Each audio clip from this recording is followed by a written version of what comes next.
So I first started like just buying from roasters from all over the U.S. And then after that, started roasting at home just as a hobby. Some years later, ended up venturing into like just trying it out as a business.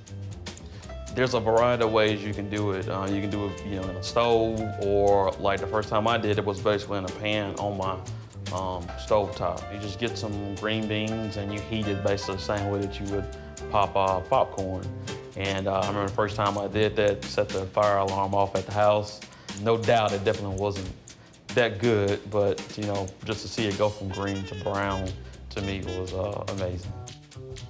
So coffee itself is a seed that comes from a fruit. It's grown and it's harvested and processed before it lands to me.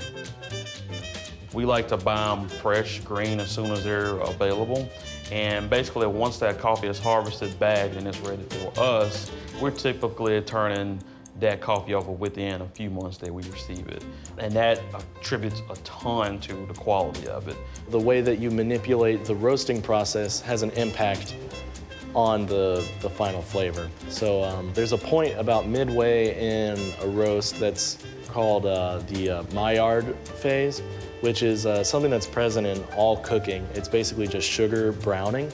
And this is the point in the roast where the beans themselves go from like a pale greenish yellow and they start to turn brown. And that's the sugars in the coffee caramelizing and browning.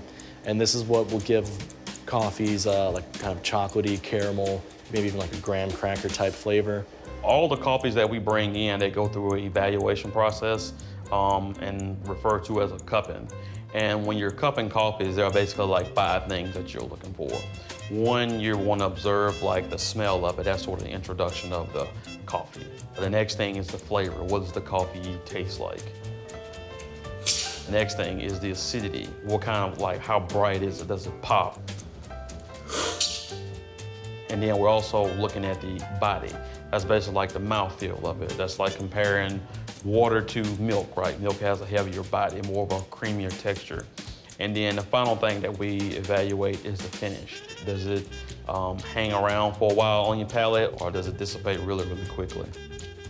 I always like to use an example. If I start the day with a great cup of coffee, I'm have a better chance of having a great day.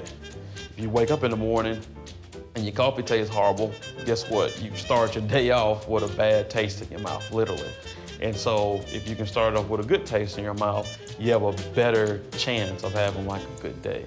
And I think all of those things sort of go into coffee and why people enjoy it.